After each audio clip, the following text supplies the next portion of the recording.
Hello, I'm Ben Lanz, Executive Advisor for APC Media. We're here at the CIGRE 2025 International Symposium in Montreal, Canada, interviewing thought leaders and experts in the power industry and bringing those insights to you, our readers, around the world.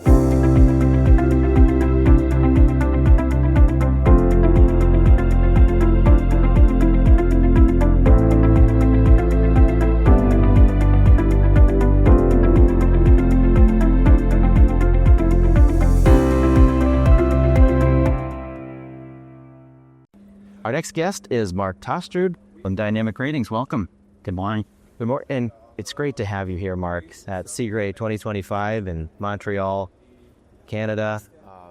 I know a little bit about your company, but it's the first time meeting you.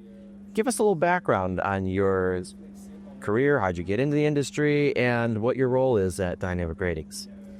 So I've always had, been intrigued about, the power industry in general and stuff. So, it was sort of strange when I was going to college. Most of my friends were all going on to the microelectronics and things like that. Right. And I was the complete opposite side where it was like, power felt real to me. Mm-hmm. And so I wanted to focus more on the power industry. Great.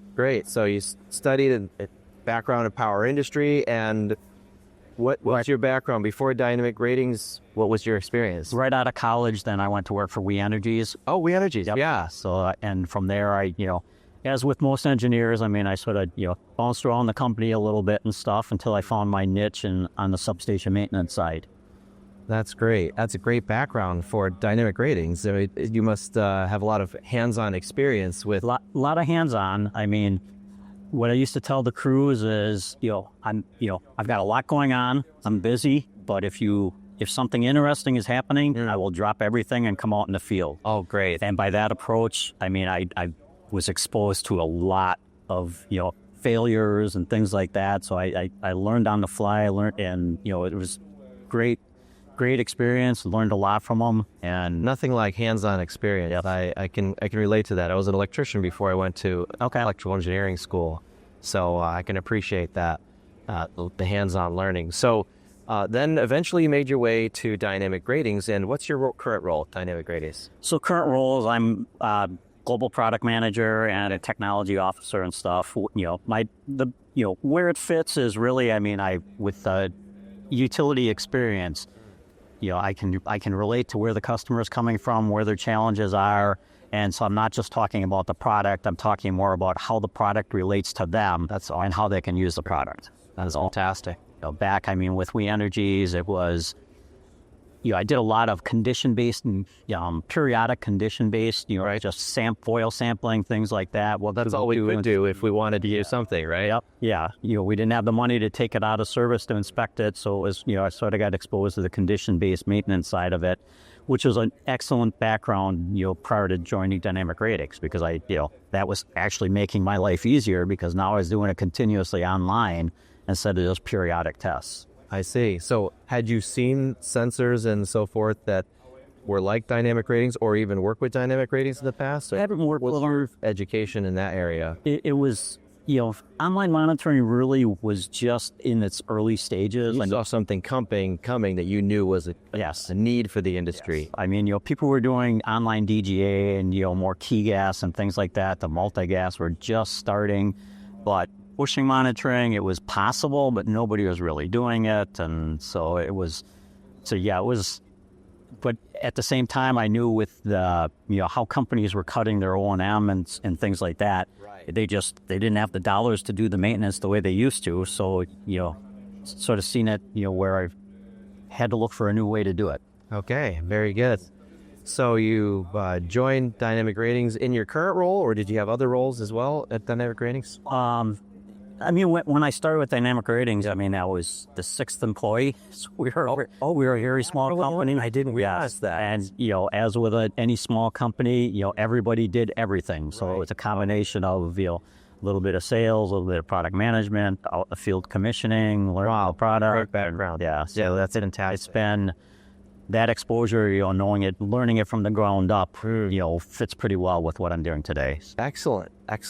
So, I talked to some of your colleagues in the past. I know a little bit about your company, but I think it was CIGRE 2024, last time I had a conversation.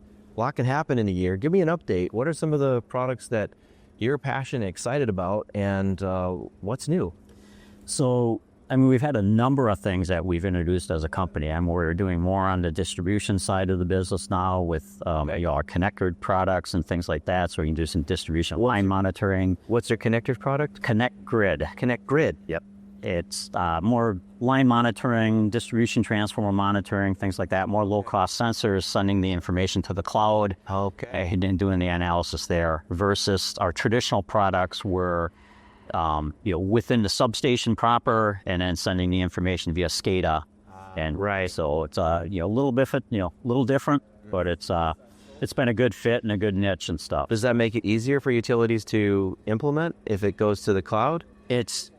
Yes, it makes it very a lot easier because it's you connect it and it pretty much connects, and it's pretty seamless. So more. I don't have, because that's more of a plug-and-play type of product, so I don't have a lot of it, I'm not involved with it a whole lot. Sure. My experience has been more on the traditional, generation, transmission, utilities, and things like that with, comprehensive monitoring, making, doing an RCM, reliability maintenance study on the transformers, and then picking monitoring technologies that, are going to help customers prevent their failures. Right. So I cut you off a little early. What other products you were mentioning? A couple of. So the one that I'm probably most involved with right now is our next generation of bushing monitoring. Okay. So historically we've always had a sum of current method for bushing monitoring, but now we're introducing a voltage reference method. So difference between estimating what power factor and capacitance of the bushing might be versus actually truly measuring the power factor and capacitance of the bushing. So that's added. I think it's going to help our customers. Historically, they're used to using power factor and capacitance as their only metrics for the health of the bushing, and this is going to allow them to do that in real time. Okay, excellent. That's great. So sounds like you're definitely innovating. You're not only working in that traditional, what I would call traditional SCADA environment, which you know very well from your utility background, but you're also innovating in more of that plug and play. Is that like a wireless kind of connection, or is it just the Ethernet? How does that? Primarily Ethernet, but we do have basically a broadband over power line type of so you could do it. With our iBridge product line, you could, which can make it more plug and play, because I can put an iBridge, a coupler on one end and a coupler on the other, and basically send the signals over an existing copper wire. So that makes the installation a little bit easier, because I don't have to worry about fiber and putting copper in the ground, because we can utilize conductors that are already there. Well, this is a critical time. Obviously, we have explosive growth in our industry, with load growth for electrification, for AI data centers, and the transformers, the heart of the power system. And to be able to monitor the reliability, but also I would imagine your product has a great use of extending life, right? If you see an issue, be able to take action, right? We have a number of customers right now where the bushing monitoring has provided an alert that the bushings are beginning to degrade, but at the same time, the utility has plans to either replace that transformer or retire that transformer. So we're really giving them the data to truly manage the asset and manage the risk. In the past, if you did an offline test, you're sort of trying to predict, is it going to last 4 years or 6 years or something like that. And now we've got that real-time signal, so I can truly use it to manage my risk. And customers have been very successful, and that's. We provide dynamic ratings in general. We'll get involved in that level of analysis to help customers manage their risk and understand what their, how serious this is. And right. So you're not only selling the sensors and helping them install them or getting them installed properly, but you're also helping them monitor, understand what the results mean. Yeah, the customer service side is something that we've always stressed within our company. And, the level of service that we provide is, over the top to, basically help our customers, because, they're new to this.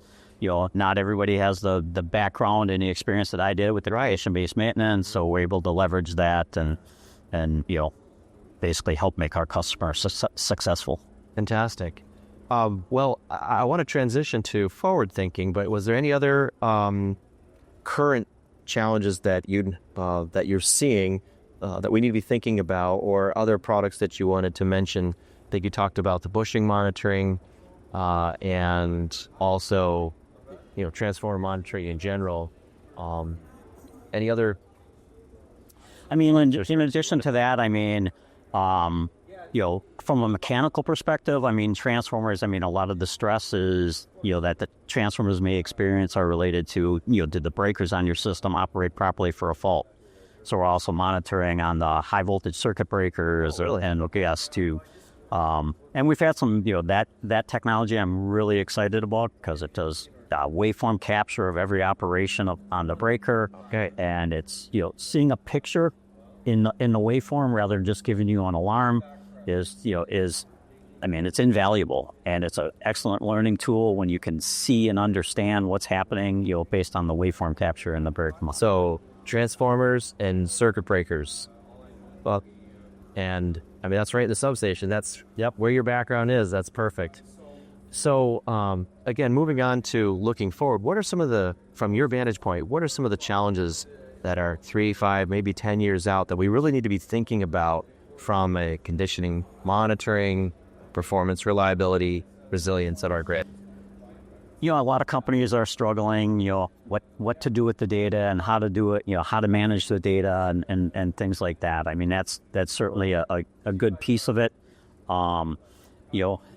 As maintenance budgets continue to be cut, I mean, utilities need to, build the confidence in relying on that online data, and because they're not going to have the dollars to maintain the equipment or do the offline tests and things like that. Right. So that's one of their biggest challenges, and I know a lot of customers are struggling with that. How do I make this transition from time-based maintenance to relying 100% on the online data? And so it needs to happen. Most of them are going about it very slow. At some point, I mean, from my experience at We Energies, part of the reason that we were successful was, they cut the budget. We had no choice. We jumped in with both feet, allowed for the ride, and it worked better than I ever could have imagined. Wow. Okay. Well, that's great that you have that hands-on experience that you can pull from and reassure customers that they're heading in the right direction. And I agree with you. I hear it over and over that we're collecting tons of data. How do we make use of it and take timely action? And we need to move the industry forward. First step, you got to get the data into the SCADA system, in the PI, right, and then collect it. There's some data cleansing that needs to happen and make sure the formatting is correct and things like that. But once you have that in, then you're setting yourselves up for AI analysis and things like that. Luckily for myself, I mean, AI, works great and it's very promising and stuff like that, but it also needs some guidance, and, so that's still going to fit, and, lots of opportunities for, engineers. It's not going to replace them. It's meant to enhance them, make their lives easier and stuff like that. But, I had a professor that says computers are dumb. They're just dumb really fast, right? So you can get a lot of dumb tasks. So build those out, right? We work on that. Yeah, if I don't have good data going in, garbage in is garbage out. Absolutely. And it sounds like because you've been collecting that data with your sensors for quite some time, you're able to really help customers understand what's meaningful. Absolutely. That's great. Oh, I want to give it a moment here. We're at CIGRE 2025 in Montreal, Canada. What are you learning? What are you passionate? What are you excited about here? There's been a lot of very good technical papers that I've been able to sit in on, anything from, partial discharge to, geomagnetic induced currents and things like that. So I think just, hearing what else, what others are doing and the investigations that they're doing on their equipment has been what I've enjoyed the most. Yeah, a lot, quite international too. We have very all over international. I mean, I've met a lot of people from all over the world. It's been very nice. I mean, CIGRE always puts on a very good event, and this one's the number of people and the variety of people that we've met is just, it's been incredible. That's great. Well, Mark, any closing remarks for our readers that you'd like to comment on the industry or on some of the challenges that we're facing? I think, with the industry in general, I mean, people are, some people are still reluctant to consider, online monitoring and how it can help them. But it's everywhere in our lives, with the online monitoring, people wearing your Apple Watches and things like that. So, I mean, doing this on your substation assets and it's just sort of a natural fit. It's really meant to enhance our lives. It still doesn't replace doctor visits and things like that, but it's the anomaly detection and stuff like that can alert you. I agree. Well, I truly believe that's where we need to go. We need to be able to have that online monitoring to sense those parameters that are going to give us the insights to make these decisions, to make sure our grid's going to be reliable, resilient, and safe. So, Mark, I really appreciate you stopping by. I've enjoyed this interview. Thanks so much. Thank you, Ben.